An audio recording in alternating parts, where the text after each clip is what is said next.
Hi everyone, my name is Ira and I'm an intern at RLS. RLS is a pan-decolonial network and grassroots organization based in Amsterdam. This is our Decolonial Learning Session number 23. Decolonial Learning Session is part of a monthly series where we invite lecturers on various topics. These lectures are offered for free and are posted on our socials and YouTube and Spotify. These sessions are offered both in English and Dutch, and the lectures are donation-based, and we use the donations to pay our lectures and to continue this monthly series that we have. And then for everyone participating, this part will be recorded, so if you're not comfortable with that, you can turn off your camera. So today's lecture is called Colonial Dynamics in a Global Climate Politics, and we'll take a decolonial perspective on the role of carbon offsets in global climate politics. And I am honored to have Dr. Tamara Gilbertson and Thomas Joseph here today to do this lecture. Dr.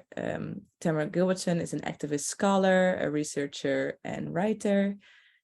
She is an Indigenous Environmental Network project coordinator and lecturer at the University of Tennessee, and also at the New School for the Department of Environmental Policy and Sustainability Management.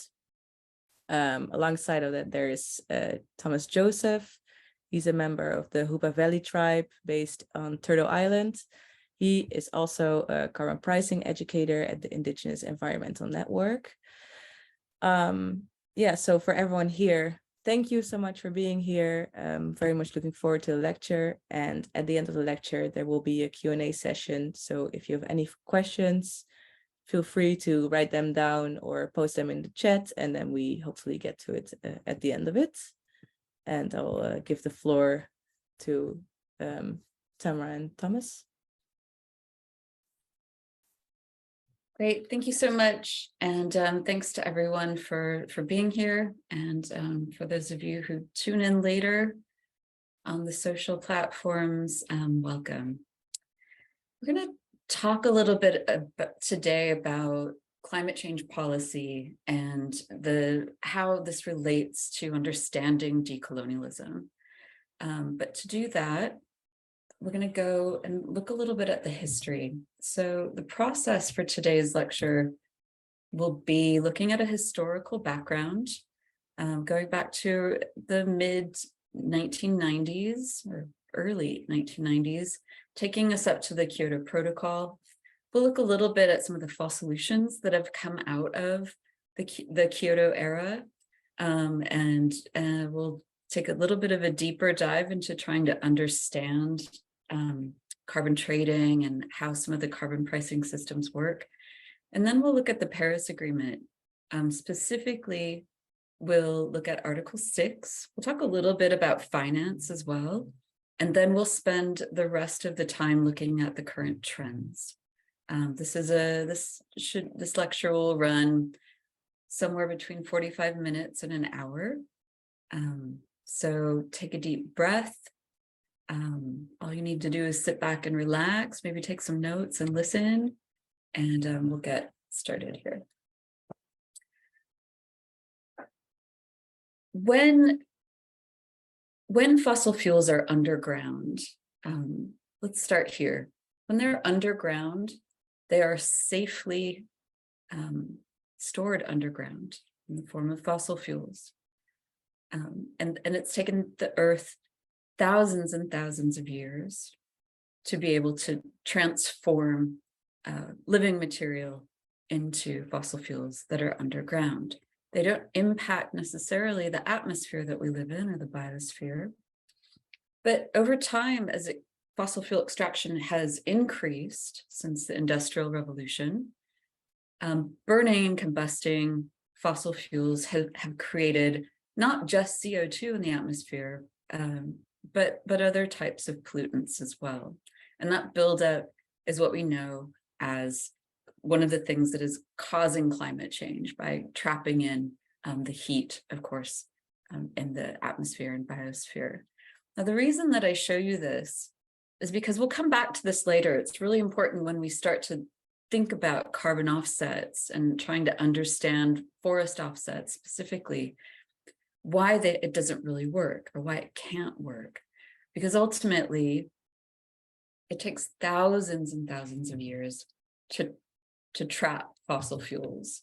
And we'll talk a little bit more about the sort of flawed concepts of carbon offsets as well. But to do that, let's go all the way back to 1992. So the United Nations Conference on Environment and Development. Now notice those words. We've just been talking about language and words. So this very first meeting to talk about environment and development happened in Rio de Janeiro in Brazil in 1992. The UN basically called for a moment to talk about development, but to shift that language towards what became sustainable development. And at that point, they were thinking like, okay, we're coming up to the end of the 20th century. We recognize that there are some issues developing, and we need to address it so that we can continue development, but in a sustainable way. Now, this did not get to the underpinning, historical roots of the problems of economic development, or the Bretton Woods institutions, or post-World War I concepts of the unilateral growth, of Rostow's ladder, or any of these things. But it was just basically understood that development, or capitalist or colonial capitalism in the world, the same growth model could continue as long as it was greened somehow. So from this meeting, a few things emerged. One is Agenda 21, which was a list of sort of goals to reach before the 21st century came about. And the second thing that's really important that came out of this were the two UN bodies, or the United Nations bodies, that were born from this. One is the United Nations Framework Convention on Climate Change. And the second one at the top of the screen was the United Nations Conference on Biological Diversity. So these two bodies were born from this meeting in 1992. By 1997, the UN Convention on Climate Change had its meeting in Kyoto, Japan. This was 1997.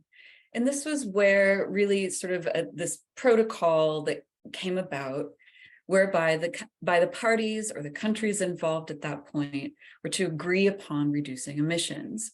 Now, initially, this was starting to look like it would follow the same agenda as the Montreal Protocol, which was to deal with ozone, or O3. And that was really just ratcheting down the amount of ozone used until it came down to a level which was starting to be successful. But Al Gore, who was the vice president of the United States at the time, sort of insisted that flexible mechanisms be brought into the Kyoto Protocol. The EU was initially against this, as were many other parties.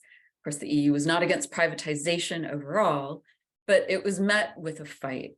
However, the US sort of got its way, and by the beginning of the 2000s, the flexible mechanisms were adopted. And this was the early language that is used. You won't find this necessarily anymore, but flexible mechanisms basically came about in two different forms. One is cap and trade, which I'll talk about in a moment, and the other were carbon offsets. So the US was pushing this based on a sulfur dioxide program that had happened in California. It was one greenhouse gas. It was just traded between the corporations. And there's a lot of controversy on like whether or not it was actually working, because there was policy changes as well at the time. And many researchers have found that those policy changes about reductions were what was causing some of the reduction of the sulfur dioxide, not the actual cap and trade system that was being used. But by the early 2000s, this was being set up inside of the Kyoto Protocol. Now, cap and trade functions a little bit like this. So on the left-hand side, you see two installments. One, let's say A is Chevron, a Chevron oil refinery, and B is a cement factory. In theory, this goes, if you look on the right side, that if the cement factory closes down or reduces emissions, it can sell or auction its permits or allowances. These are not credits. These are permits or allowances to a company who wants to buy those permits or allowances to be able to pollute more. And that way, everyone is meeting their cap, but they can trade them. Now, those units or tradable units or permits or allowances have different price ranges depending on the market at the time. So sometimes that ton of CO2 or CO2 equivalent may be worth a lot of money. And when the markets crash, like all markets have their boom and bust cycles, they may not be worth much. And what the corporations can do at that point is when they're cheap, they can buy a lot of them up and hold on to them until when the market comes back up again, the price comes up, then they can still use those cheap permits and allowances. But this is not the whole story, okay? Cap and trade systems or emissions trading systems also come along with carbon offsets. Okay, so if we go back to that original example on the left-hand side, and we go to the right-hand side, well, the cement factory doesn't need to reduce pollution. It can keep going. And the Chevron oil refinery can buy offsets. Now, offsets are a different thing. Offsets are removals, or they can be offset by different means, and there are different methodologies to do that. One of them includes forest offsets. They can be methane biodigesters, they can be fuel switching projects, and a whole host of other types of methodologies. And so they can then be bought as credits for some project happening somewhere else that is supposedly reducing or avoiding emissions, and then sold back into the system. And the polluting industries can buy them as credits and use them. They are also marketized or financialized on financial markets. So the worth of those credits, also goes up and comes down. So the very biggest emissions trading system was in the European Union, and it was sort of brought online then and built in by 2005.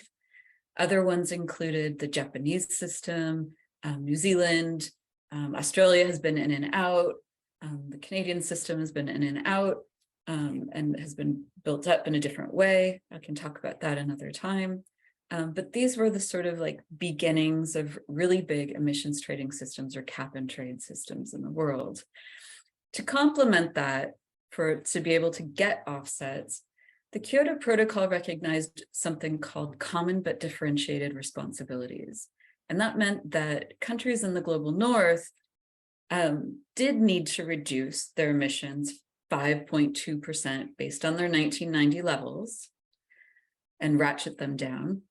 But countries in the global south, because they were still developing, did not have to reduce emissions. Rather, they could sell carbon credits through different types of programs that were implemented.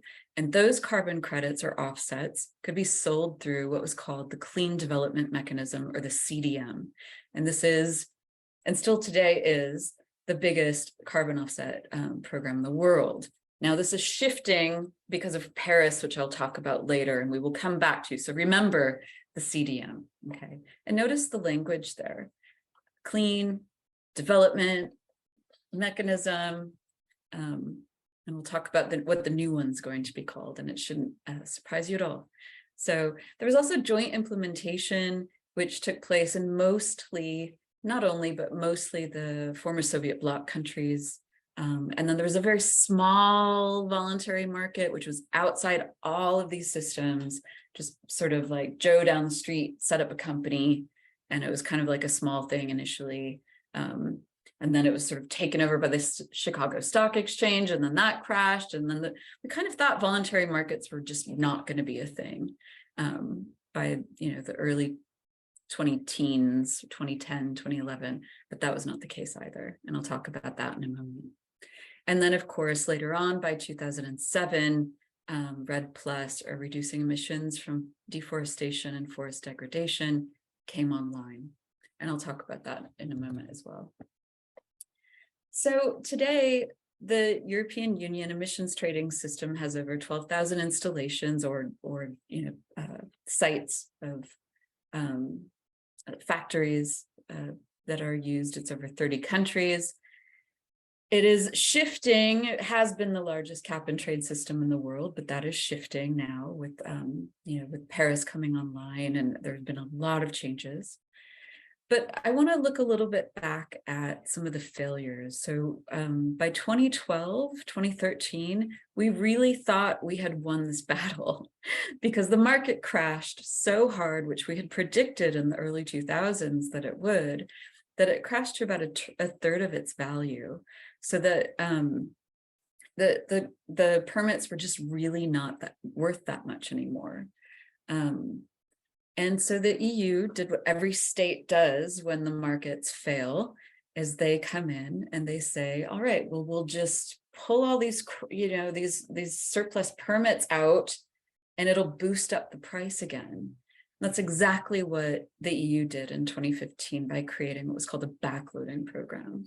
So it eliminated what they called an excess permits in the system. And the price has been more or less in flux, but slightly higher. And with the clean development mechanism, something very similar happened.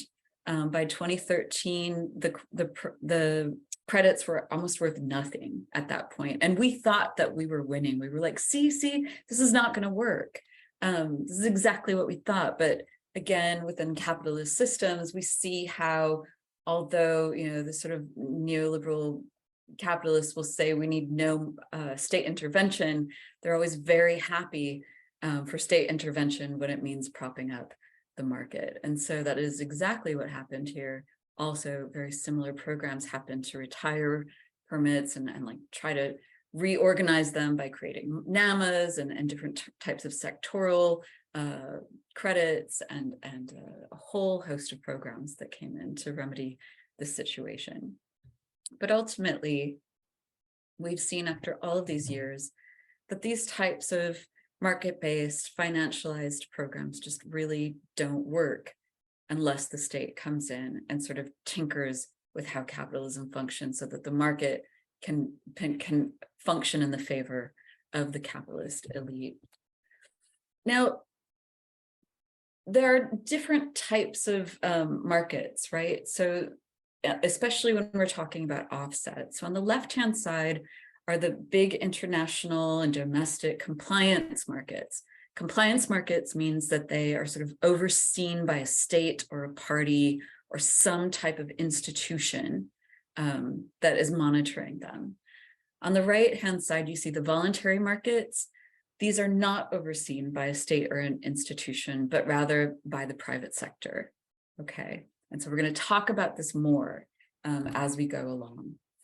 What we can say at this point is that the Kyoto Protocol basically brought in a whole host of false solutions through cap and trade and offset programs, or these, what Al Gore back in the day called flexible mechanisms. We see these programs being brought in now rapidly, aggressively into the agricultural sector through soil offsets and methane offsets and so-called climate smart agriculture. We see this in biodiversity offsets. There are whale offsets, there are butterfly offsets. I'm not even kidding.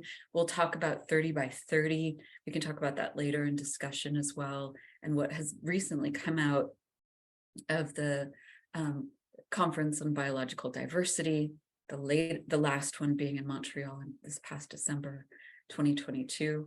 We'll talk about net zero commitments a little bit and what that means and why that is really greenwash language. We'll talk a bit about carbon capture and storage, not so much today, but we will definitely talk about so-called nature-based solutions and a whole host of other things that have really been brought in from the Kyoto era that is now being transitioned into the Paris Agreement era. So with the Kyoto Protocol, one good thing that was recognized, as I mentioned earlier, was common but differentiated responsibilities, meaning that the global south or countries in the global south were not responsible for reducing emissions. And, we go up to Copenhagen in 2009, which was supposed to sort of shift the Kyoto Protocol and failed. So they just extended it onto like another period. And by Durban, the Durban meeting in 2011, that meeting eliminated common but differentiated responsibilities. So that by the meeting in Lima in 2014, the countries or the parties called for what were referred to as intended nationally determined contributions. And those nationally determined contributions meant that every country and every party, whether it was the global south, whether it was the global north, whether it was a developing country or not, had to come to Paris in 2015, basically showing how that country, that party, was going to reduce its emissions. Even if it was a country like Tuvalu, which is an island in the South Pacific that runs 95 to 98% of its electricity off of renewable energy, and it is very rapidly coming under water as the ocean rises. Even Tuvalu had to come and say how they were going to reduce emissions, which frankly is ridiculous compared to a large industrial nation like the United States that is responsible for almost 30% of global emissions. So what we've seen is this massive increase from the Kyoto Protocol to carbon trading systems, to also carbon tax systems that are linked into carbon trading systems, to a whole host of other types of offset programs, to today, where we have over 64 carbon pricing instruments in the world. Now, when I say carbon pricing, I mean combinations of that can be just emissions trading systems, can be offset programs, can be carbon tax systems linked into carbon trading systems, into carbon tax systems, into carbon offset systems, et cetera, et cetera. We also see a demand for carbon credits like we've never seen before, because there are all of these corporate net zero commitments being made. So whether it's Delta Airlines or Amazon, or Microsoft, or any of the other really big tech companies, the private sector has made these net zero commitments, which means they need more offsets to buy to meet those. And so they're looking towards the voluntary markets to buy those offsets. So in 2019, it was the very first time we saw the voluntary markets ballooning out and growing so fast that it surpassed the compliance markets. This is a map from the World Bank from last year. They come out with the state and trends of carbon pricing every year around June for the year before. So this June, we'll see the one for 2022. This is a map showing the different types of emissions trading systems with carbon tax systems. The striped ones are carbon tax and emission or cap and trade systems together. And there's many different types around the world. This year, this is going to look much different. This is going to be much wider. And if you want to learn more about this history, you can go to ienearth.org or co2colonialism.org and read a little bit more about this history in chapter 2 and 3, and a little bit about carbon taxes and how they don't work. Yeah. So what's happened? What's the latest? Some of the key outcomes from COP27 that happened in November in Egypt include a framework for loss and damage, and a little bit more on the implementation for Article 6, which is the international carbon pricing sort of framework. So for loss and damage, there was a mechanism created finally, specifically for countries or developing countries or countries in the global south. But it's really not clear how it works or how it's going to work, just that it's been sort of a framework has been created. But we have very big concerns about the difference between the word funds and the difference of finance. So loss and damage finance facility, which is what it's called, will include finance. And this is really not clear about how much this money will be financialized, how much power the banks will have, if the money will actually go directly to communities who are experiencing climate change chaos, or if it will look like a lot like the RED programs have, where the money goes to the governments and the people see nothing. So we're very worried and concerned about what this means. And we're not taking for granted that this isn't necessarily going to be something that gets to communities who need these types of funds. Will it be in the form of loans, or will it be in the form of grants? And that also is a really different thing. Thus far, what we've seen with most climate finance type of financing is that we've seen this in the form of loans, and that means that a country or a party would have to pay that back directly or over time. So we're really concerned. We're watching this carefully, and if you sort of hear, oh, but the loss and damage finance facility is great, it's wonderful, it's all being built out, really, that's a red flag. We really have to ask more questions about who has control over that money. Is it funds? Is it finance?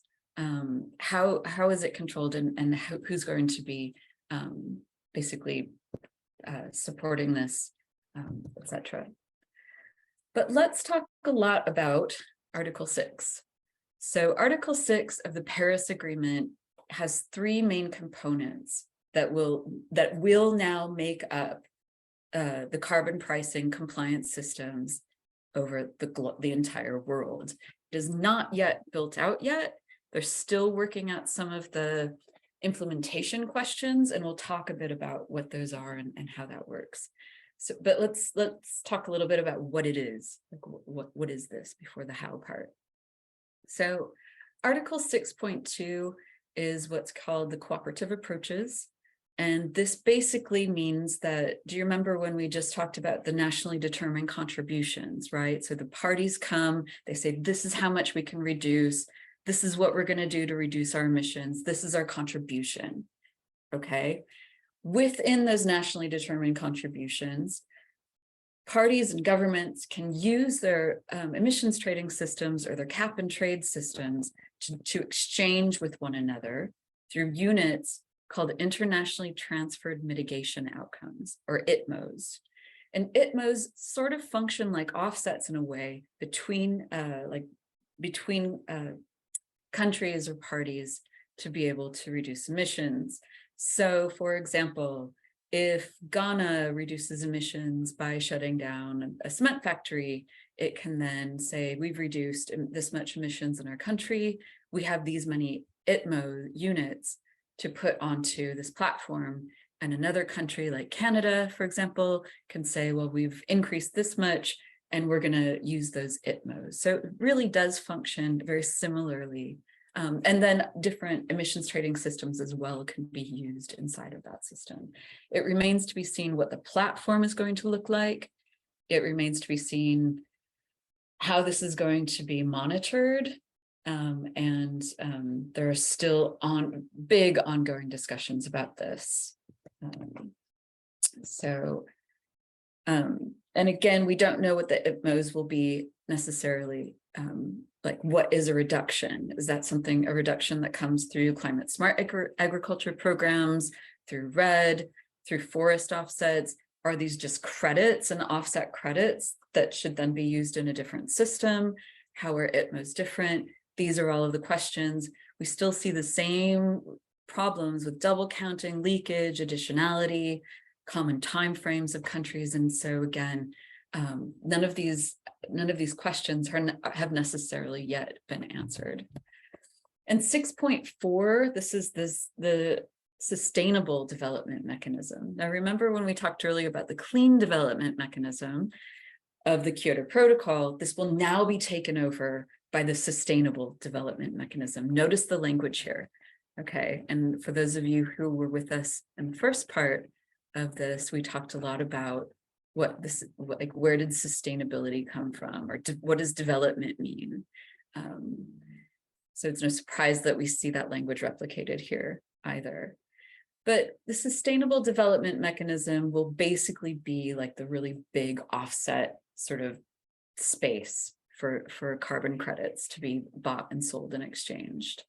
And we see the private sector at this point very much being brought into this, which means that those voluntary offsets, you know, that are not overseen by a government necessarily or a party, can be brought at this point. We think it looks like they can be brought in here, and this is the big debate. The EU, for example, surprisingly in Egypt was saying, well, what do you mean we'll bring in the private sector voluntary credits here? Who's going to account for it? It doesn't, then there's no accounting. There's no accounting for emissions. And others were saying, no, but we need it. Like, we need to use it because there's still offsets. So this is part of the debate where it gets really fuzzy of what is an offset? What is an ITMO? What's the difference? Why are there two platforms? Are the platforms going to be together? Who has control over it? If we have voluntary offsets in here, then, I mean, none of it makes sense anyway, but none of it really makes any sense at all because there's no accounting for pollution. And then we have 6.8, which is the non-market-based approaches, so-called non-market-based approaches. These types of funds can be used for more project-based. It may be types of debt for nature swaps that we're hearing a lot about in the conservation or in the UN CBD space. These can be different types of dodgy projects and other false solutions that may not be necessarily traded as in a market, like a carbon offset particularly, but could be traded between projects to companies. And we see this happening all over in the global South. Right. So the latest trends we're finding here are around carbon pricing, which is sort of includes carbon taxes and cap and trade together and links these systems. RED can be linked in here too.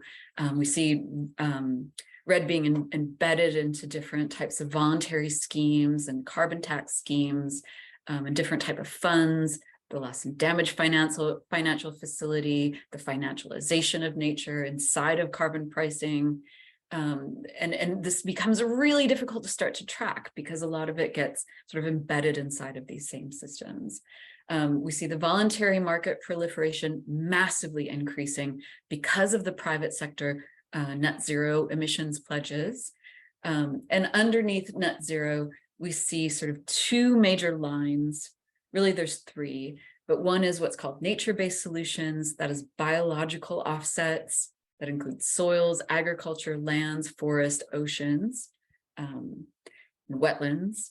And on the other side of that, we see carbon capture and storage and this sort of approach, both of them underneath the umbrella of what's called carbon dioxide removal. Okay, and so we'll talk about that more in a second. I'm going to skip that for now. And this sort of gives you a little diagram. And I would add, you know, through the IPCC language, there's another arrow that should be added around geoengineering types of net zero emissions. And we can talk about that as well more. So I'm going to turn it over to Thomas. I've talked a lot, and then I'll come back in a moment. Take it away, Thomas. Thank you, Tamara. I transferred to my headphones. Can everybody hear me fine? Just a little thumbs up, or should I transfer back? Okay. And so my experience with working with carbon markets has really fortified itself working with the Indigenous Environmental Network on global campaigns and state campaigns. I again am a tribal member of the Hoopa Valley tribe, and as I was working in our governmental office, our fiscal office, and I seen one of the first proposals of a carbon market being proposed to my tribe. And at first, not really digging into it, it sounded like, hey, this might be some funding that can come available. And when I went to our elders to speak about it, they said, well, if it sounds too good to be true, it probably is. And so then my brother is a linguist for our Hoopa people and language revitalization. And so I was asking him, like, how would we translate, or how would carbon markets or the marketing of sequestration translate into our language? And he says it doesn't work that way, because in our minds, in our thought process as indigenous peoples, as Hoopa people, we don't commodify our relationship with our Mother Earth in that manner. It's not a take relationship. We have a reciprocal relationship. And to commodify her, there's no translation for that. Not because our language is inferior, but because our thought process is not in alignment with the commodification of our Mother Earth. Our traditional teachings and tell us this. In our very language, we cannot express how to use your Mother Earth as a resource to simply for abstraction, that there's a reciprocal relationship that needs to be there. And so we've experienced since then many carbon market baggers that have came into our community to try to get our tribes to sign these contracts. And some of these, our tribal council has always voted them down no, primarily because with all of these contracts comes a waiver of sovereignty requirement, so that these corporations said that if we give you this money for the sequestration of carbon from your forest, you then have to assign a waiver of your sovereignty over your jurisdiction of these lands. And now with neighboring tribes signing carbon market packages, we have seen, like the York tribe, you can see on the screen there, we have seen how this limitation of sovereignty is implemented, restricting tribal members from gathering basket materials, traditional foods, even taking down old timber to burn in your homes. And so as a forest dwelling people, we have never seen the alignment that we're able to justify the waiving of our sovereignty and undermining our cultural values and our relationship to our place to sign these contracts. And you can go to the next slide, Tamara, please.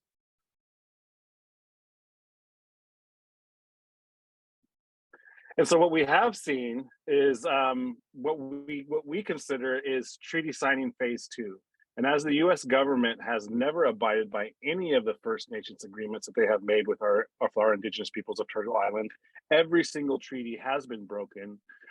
We now know better to continue to move forward with signing additional agreements with corporations and with governments. Currently in our region, we are seeing the largest dam removal project in history. And even then, the corporation that owns those dams was moving forward to not abide by that agreement. And so we are now in a position to understand clearly that these agreements will never be followed on the other side of corporation or on the other side of government. And that we are not going to be, we have witnessed the horrific history of colonization in our territories, from forced assimilation and boarding schools. In the 70s, they did the Indian Relocation Act, where they have taken, they came into our communities and took in large amounts of our population to move them to urban cities so that they can join the workforce, was their ideologies, forced assimilation. But in reality, it was to weaken the family structures and the cultural ties and the responsibility that we have to land in place within our tribal communities. And so when we see these carbon markets, and when we dug into it and realized that these carbon markets are methods to allow the fossil fuel industry to continue to pollute, as they can offset it with the sequestration of a forest in some far off lands, or even lands within their own state, like here in California. And so understanding the high rates of asthma, the high rates of cancer that is coming from these fossil fuel industries in these cities, that these infrastructures are placed in communities of color. And so now that they have taken our tribal membership and have forced them into these inner cities, and they still live in a impoverished state, they have found refuge in the poorer communities next to these refineries. And so it's not a hard no against carbon markets when they come into our tribal lands and say, hey, we want to give you large sums of money up to 80 to 100, over $100 million for us to pollute on your behalf. And we're saying you're not only not addressing the root of climate change, which is the burning of carbon of fossil fuels and greenhouse gases, you're continuing to put our tribal membership that you have forced into these cities at risk. Our membership that now lives in the cities are next to your refineries, and they are now experiencing those high rates of asthma and cancer and a shortened lifespan. And so it is vital for us to seek to real solutions to reduce emissions at source and not to use our lands of carbon sinks. You know, we see that 80% of the world's biodiversity on a global scale is in the tenure of indigenous peoples. And there's a reason for that. We are more skilled, and we have a greater understanding of the biodiversities and what it means to be in a reciprocal relationship with our Mother Earth. And we also understand for these elite global North countries to continue on their elite status, they need access to those biodiversities. They need a pathway forward that they can continue to ravage these lands, all lands, for the benefit of corporate greed and capitalism. And so these carbon market programs is just another colonial tactic to gain access to unceded indigenous lands. And as we're the largest land-based tribe in California, we are the ones that are targeted at a greater rate than any other tribe because they want access to our unceded territories. This is the similar story that you can find across the globe, in Peru, in the Amazon, in parts of Africa, where they are using these colonial tactics based on development and capitalism, in their mind, in their hindsight of like their patriotic idealization of like they have right to it, solely for the purpose of uplifting these global elite nations, which are ran by corporations now, which we can see very clearly in the United States. Next slide. And so not only do our carbon markets not a solution to climate change, and not only is it another tactic of colonization, but we have seen the removal of indigenous forest dwellers. We have seen the limited access to our Aboriginal lands and territories by other tribes that have made these carbon market contracts. And it denies us. We have seen how they've been denied the ability to harvest traditional foods and medicines, and that you know, when California first became a state, one of the first rules that it made was that you couldn't burn the land, because that's how we manicured our lands, was with traditional fire burns. Because after a fire would burn through, it would be our medicines and our foods that would be the first items to return. And it would also keep vegetation down so that we wouldn't experience these raging wildfires that we now experience in California, which are burning down complete cities. And so now that the majority of the land of California wasn't able to be burnt like that, we're now experiencing those types of results. And one of the other promotions that carbon markets often use is that it prevents deforestation and logging. And that is not the case. Every carbon market program that I have seen always promotes logging and deforestation, because it's not about climate change. It's about access to unceded indigenous lands. It's not about addressing or trying to reduce fossil fuels at source and reduce greenhouse gases. It's about propping up industry and making sure that they can continue to have access to indigenous peoples, forcing us into capitalistic systems that we would rather not participate in. Next slide. I think that might be the last. Oh, and so yeah, free, prior, and informed consent is part of the United Nations Declaration of Rights of Indigenous Peoples, and we see that these carbon baggers come into our communities, undermining free, prior, and informed consent. We actually seen in Montreal where the Gates Foundation is trying to create a blueprint on FPIC. Now, FPIC is not underneath the guidance of a corporation or a billionaire. We decide what FPIC looks like, not corporations, not multi-billion-dollar interest. And so we've seen how they use dirty tricks to undermine our tribal constitution by making segue around FPIC and not really informing our tribal community of what's really going on. And these carbon beggars create a divide deliberately to not only divide our indigenous communities on like, well, we need this money in order to address the ills of our society, which has come because of the fault of the United States government and their negligence on their trust responsibilities. So not only does it divide community, it also divides our cultural practices and people that will be willing to look the other way or be willing to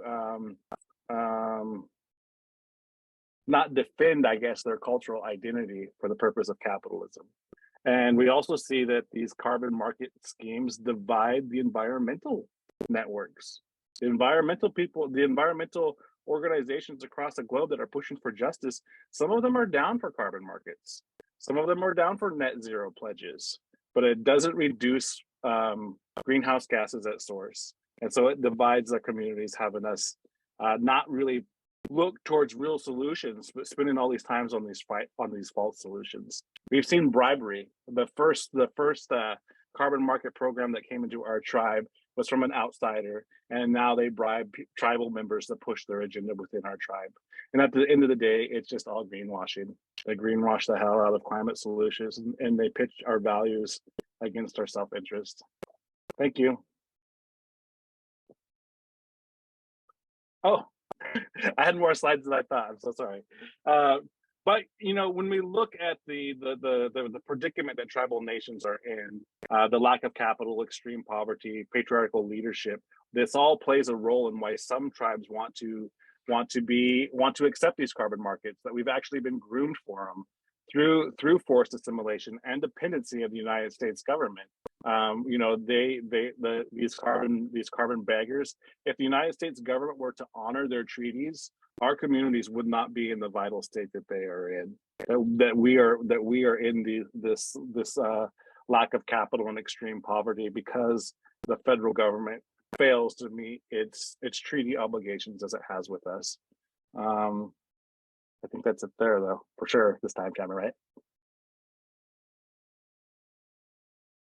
Yeah, thanks, Thomas. That was awesome. Okay. That was really great. Thank you.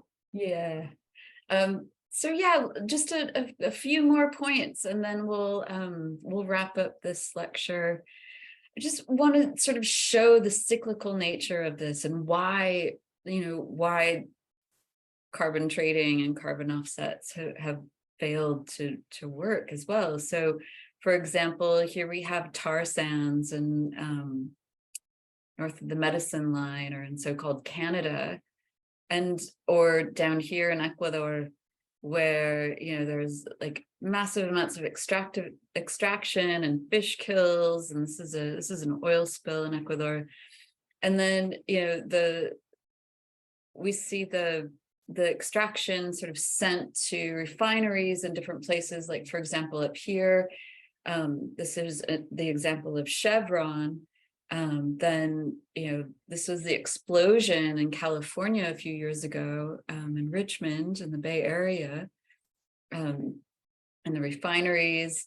And then they say that all of this development, all of this extraction can just be easily sort of sorted out with some offsets, like planting trees.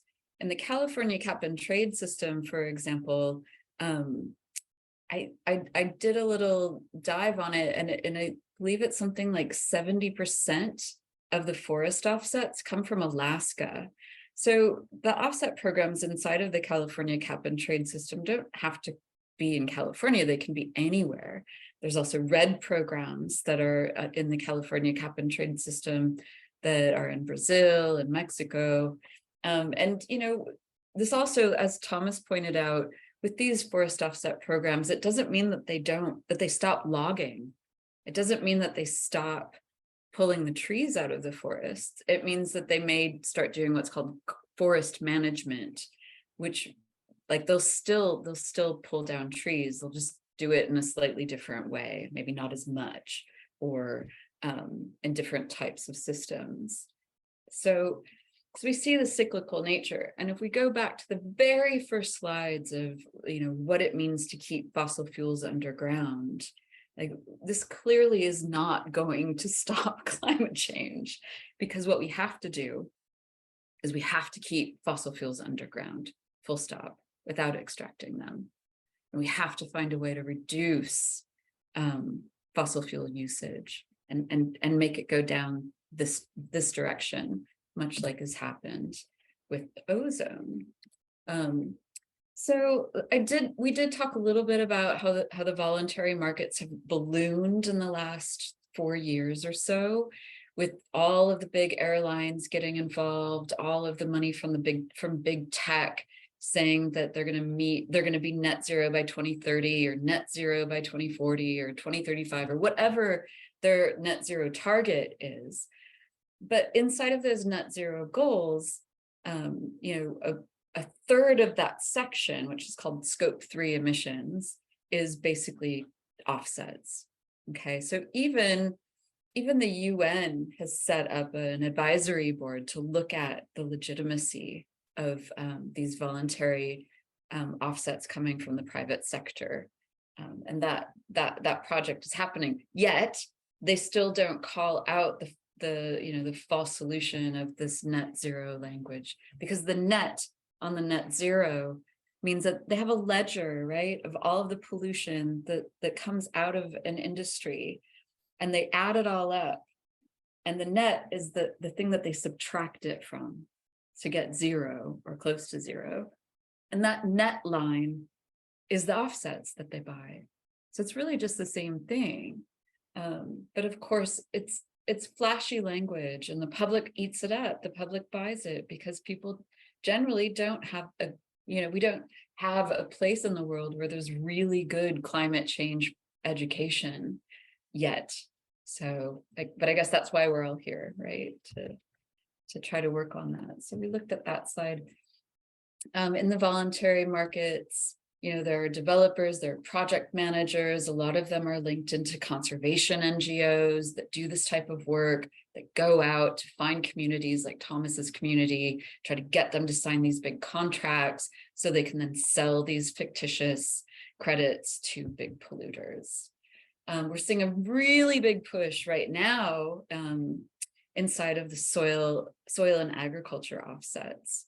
In the United States, for example, there are 2 new big programs for soil offsets in the agriculture area, including this year, the Farm Bill, the US Farm Bill is up for sort of a restructuring. So we're very much keeping an eye on that. Nature-based solutions are not just a sort of meaningless word of like, oh, let's do a nature-based solution, which sounds nice. Like maybe your community wants to have a community garden. That's great. And you see that as working with nature. But nature-based solutions inside of these capitalist colonial patriarchy development-based institutions is a very different thing. Nature-based solutions is an umbrella term now for all types of forest and soil and ocean offsets. And so here's an example, a little case study that we did on Royal Dutch Shell. So Shell has been in the carbon market since day one. In fact, they were one of the key drafting companies back in the late 90s that really came up with how the early carbon markets would work. They've also had their own internal carbon market trading platforms, and they trade within themselves as well. So they've been involved in all of the false solutions since day one. Of course, they have a net zero plan for 2050. And one of the ways that they aim to achieve that is through so-called nature-based solutions. So a couple years ago, they acquired Australia's Select Carbon. Okay, this is a carbon farming and ranching specialist. And the Select Carbon basically runs about 70, 80 projects covering about 9 million hectares of land. And so when Royal Dutch Shell acquired Select Carbon, they invested about $300 million into different projects through a new nature-based solutions unit that they set up in 2019, which has now been expanded. So the Australia itself has on the voluntary emissions market what's called Australian carbon credit units, and they use these inside of the voluntary emissions markets to buy and sell and trade, as well as Shell with its client base. They can send out to their electricity customers, asking them if they want to be involved in projects called green tariffs. Now, I think you have this as well in the Netherlands. And so not only does Shell make money off of selling these carbon credits inside of the voluntary emissions markets, they can also say, hey, sign up for this green tariff program and you can contribute to nature-based solutions projects as well. And so we're seeing a huge build out of this, but we have questions around land grabbing and, if there's like oil or gas underneath these lands that they're buying up. And again, this brings us back to thinking about how colonialism functions, or our early conversation about, is it, about what it means to take over territories for so-called resources for development, and the arrogance behind this and the violence behind this as well. I'm going to skip those and go just to close out here for a moment so we have some time for discussion. After 25 years of following these markets, we're pretty clear that carbon pricing systems do not work. Carbon pricing does not keep oil, gas, and fossil fuels in the ground. In fact, it is dependent on the fact that it will create pollution, because it becomes dependent on the fact that it needs a market, okay? Polluters gain from the system, and they also earn money out of this system by buying permits and credits when they're cheap, selling them to others when the price comes up.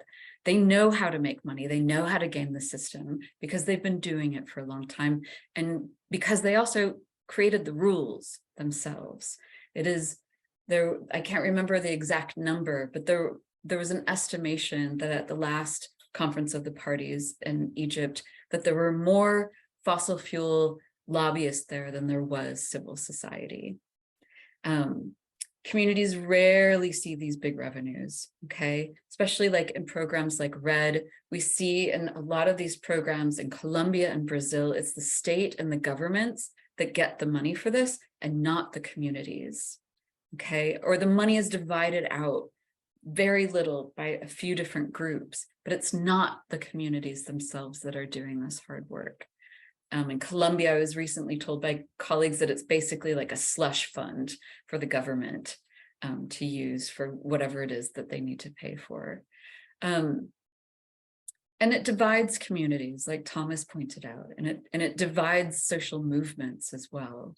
And it's very sad to see that happen when we all want to stop climate change, but we get silenced, or communities are silenced in their resistance, whether they're land defenders being violently murdered by defending lands, or by calling out carbon markets. Carbon pricing is a distraction.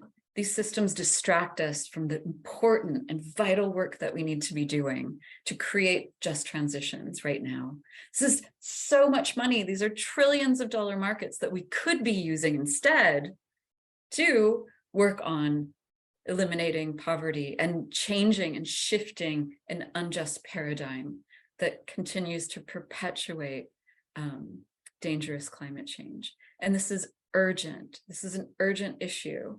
We're not at a point anymore where we can say, oh, well, we don't want to tune people out because it might make them feel sad. I'm sorry. None of us are here to make you feel sad or for you to give you inspiration. This is an urgent issue, and we really need people to start pulling down the veils of the greenwash and seeing clearly what is happening here and has been happening. And one of the core tenets and reasons why we are not seeing action on climate change is because we are blocked by these false solutions. So when people ask me, and they do this a lot, But what's your alternative? That is a silencing mechanism. We are the alternative. Stopping these false solutions is the alternative. And that is what we're here to do. And I'll just stop right there. Thank you very much.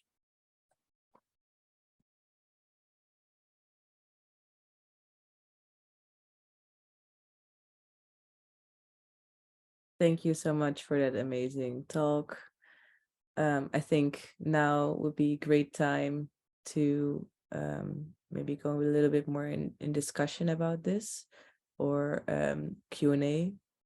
So if you have questions, please, or comments, please feel free to unmute yourself or even post something in the chat.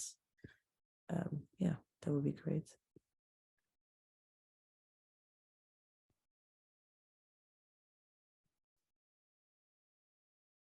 Max, if I can be the icebreaker, then I'll ask the first question. So I was interested to hear, because this is obviously a false solution and it has a certain language of capitalism. And I think, Thomas, when you introduced, I liked how you said that to translate it, even these concepts in your language was impossible, just of the way, the philosophy or the way of thinking of your people. I forgot the name, was Hopi or? Hoopa people, that it was impossible. And I don't know if you know this case, but you have in Norway, you have the Sami people that, and it's not through carbon market, but it was through dam constructions. They displaced a lot of people. And then at some point there was protest and they've gotten their own Sami parliament. So now when Norway wants to enter their territories, they're allowed through their own parliamentary system to make decision if people are entering or not. Because this prior consent mode, they come in with the English language and you need to talk back in an English language. And that one gave me a beautiful example of, okay, no, it's going to be in their system and they'll see if you get permission or not. And I was curious to what extent the network that you're working with, because there's different places now where you still see that, let's say, a multi-nation state or something, recognizing the First Nations, like to what extent are you trying to speak back with another language that becomes the model for permission or not? And if there's initiatives on that, in that direction from your networks, that can maybe serve as an inspiration? My brother leads our language program. That's more of a question for him. That would be the ultimate goal for us, to become all fluent Hoopa speakers again. You come into our area, you would, our literature would be in Hoopa, our books would be in Hoopa. We're here for the long haul. I was up off of our federally recognized tribal lands this last weekend, but it's still our homelands, regardless of what banner or what flag flows overhead. That is the ancestral lands of our Hoopa people that have lived there for thousands of years, since time immemorial. One day that land will return to us. It might be 20 years, it might be 200 years. We're here for the long haul. We're not going nowhere. And to get to the question in the chat here, how can Indigenous communities fight the carbon industry and break through the structural colonialism? Most Indigenous communities, I can't speak for all of them, but I can speak to mine. This is not our fight. This is the mess that colonial nations have created, and it's their mess to clean up. We are paying the blunt price for climate change and climate chaos. We have raging wildfires every single summer. Our rivers are being depleted. The biodiversity in our region is being decimated. But it is up to the responsibility of these colonial states to address climate change at scale. It is up to the responsibility of the industrialized countries to cut emissions at source. It is not our fight. This is in the hands of them, and they too will pay the price, as we are currently. I fight it though, but I'm like, the rest of our tribe's got other things that they need to worry about.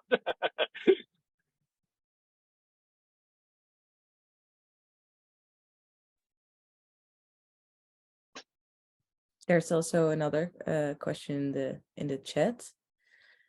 Anastasia saying, I'm wondering what, according to you, are the globally implementable options to phase out such carbon markets? what are our other options on a global level?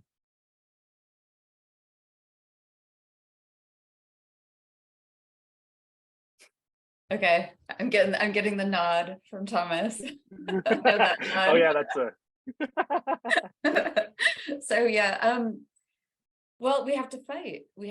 I mean, I don't know that they'll actually phase out carbon markets, because at the moment they're expanding them.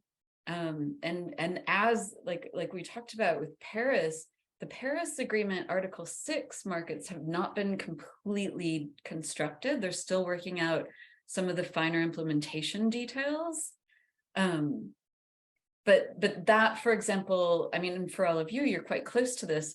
The next big meeting will happen in Bonn, Germany in June. And that is called the Intersessional, and it always happens in mid-year in June in Bonn. And this year, I mean, I would really like to see a massive mobilization, because they're not hearing it from us. They're not this is a question of power again. You know, that the corporations, the polluters, they have a lot of power inside of these spaces.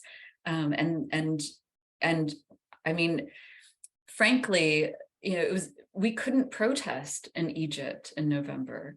We weren't allowed to. And in the next COP that happens in December at the end of this year, the big one, that will be in United Arab Emirates, and we'll also not be able to protest. So the only place to really mobilize right now and to have them hear us is going to be in Bonn in June. And I don't know if there's any mobilizing efforts happening in Europe right now, but there certainly should be. So I'll just say that.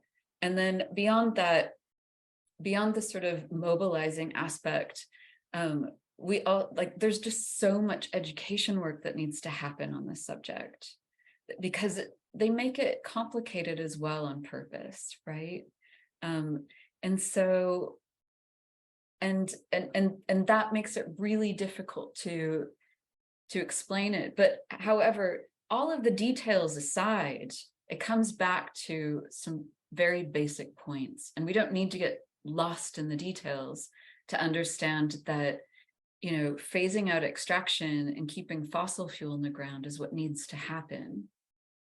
And carbon markets mean that it allows it to continue. Like, that's really what we need to know.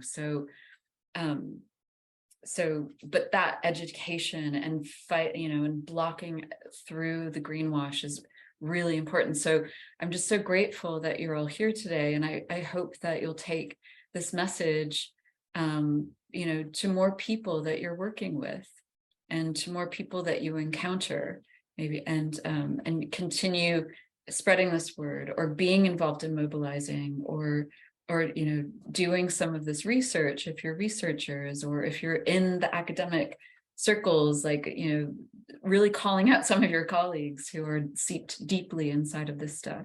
So I mean, there's a multitude of angles, but right now we kind of have to do all of them, because, to be honest, we're losing this battle at the moment. But that won't last forever, because we know it doesn't work. I also have another question, that with this lecture, and clearly like these market-based solutions are not the way forward. But what we also see is that there's also carbon credits or carbon offsets, or sorry, not carbon credits, but carbon offsets that are not credited for. So more for like philanthropic, or that's not how you say it. How do you say it? For just good image of corporations, that they don't credit it, they don't put it on their paperwork. It's not working towards net zero goals. And but it's basically using the same mechanism. So what I'm wondering, are your thoughts on this? Because it seems to me also dangerous and a red flag, but I'm not quite sure why I would think that if it's not credited for.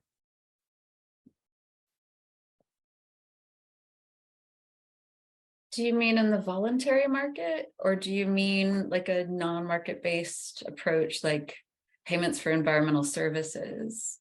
or something like that? I guess it can be on the voluntary market, but for instance, just a corporation that wants to have a good image, so a green image, and that it just states that it kind of donated, you know, rather than that there is like this buying of credits, but they just donated to like these market green solutions just for the sake of it. So they donate to markets? Yeah, that people buy, like they just kind of donate a forest or like a tree or something. Oh, With well, the same usually those are mechanism. voluntary offsets. Usually those are voluntary offsets, and they do issue credits for those. Yeah. Like, so like if you buy an airplane ticket and they say, donate $1 to plant a tree, so, and like we can be more green, those are actually usually voluntary credits. Yeah, those are not necessarily what I mean, but more just like the I've seen it recently. I think it was like a concert or something, and they said, you know, by going to this concert, just more like marketing. By going to this concert, we just donated X amount of money to the same organization, basically, that is also issuing credits.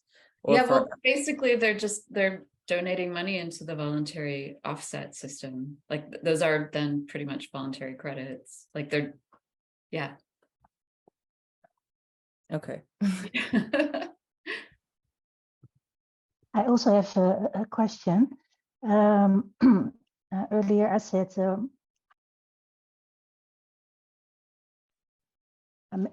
earlier I asked how can we fight the carbon industry, but I meant more like what could be a solution to build up solidarity between indigenous communities in order to have a solution to tackle the false solutions and everything. And I hear you now say, Tamara, that how we have to mobilize in June in Bonn. Yeah, I think you mean right. Yeah, but you will be an outsider, right? You will be not part of the conference that will take place. So how can we make sure that we will be part of the conversations and that will be going on in Bonn? And how can we have a seat on the table as indigenous communities, nations, and peoples? Do you have an idea about that?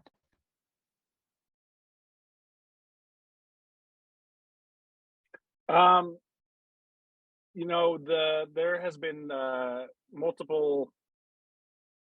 some progress. I guess I'm kind of critical about the progress of indigenous peoples in the spaces of the United Nations, because in the climate COP and in the CBD COP, we're feeling that they're pretty insignificant or not skilled enough to address real solutions for climate change. And so in order for us to find resolve, you know, you look at the United Nations for an example. The EU, European Union, has a lot of say, way too much say, especially in CBD COP. There's like very little like in biodiversities that exist in Europe, and you know, compared to what was there a long time ago, they've destroyed all theirs. But yet they're leading the charge on how to protect the biodiversities of the earth. They're leading the charge on climate solutions, and they shouldn't. And you look at the indigenous populations of the globe, they don't even have a voice at the table. And so are those real spaces for real solutions to come forward? Or are they just placating to civil society? You know, and so we really need to be able to mobilize within our own nation states. Real solutions, global solutions come from community. Global solutions come locally. And so that's where we really need to address. We need to make sure that we keep fossil fuels in the ground within the states that we reside in, and not, you know, I don't have any confidence that the United Nations will ever come up to a real solution to address climate change. Not until civil society is able to have control and say over their own governments and the direction of their own nation states. Only then will we see real resolve on a global scale. And again, it is not the responsibility of indigenous peoples to look out for the welfare of the globe. You know, they are paying the brunt price and will continue to pay the blunt price of these extraction of our Mother Earth. and the continuation of the fossil fuel industry. We will. But it is the responsibility of these of your nation states, of the countries that you reside in, to come up with real solutions to keeping fossil fuels in the ground. You know, net zero is just the new climate denial, and that's all it is. You know, we really need to keep greenhouse gases in the ground and understand that if we are able to move forward in a significant manner to keep fossil fuels in the ground, that's going to come from decolonization work. That's going to come from answering and countering the dominant narrative of patriarchy and white supremacy. It's going to come from a transition away from capitalism, from those first four things that we discussed in our presentation today. If we can't do that within our own homes and with our own communities, how can we expect it to be done on a global scale? Thank you so much. Also for thank you. use of this language. It's very strong language, and I think it's necessary at this point to just say it like it is. I really appreciate that. But with regards to the time, I'm gonna unfortunately close this session, and I'm gonna thank everyone that was here, and a special thank you for Tamara and Thomas, of course. And I will give a couple of practical remarks.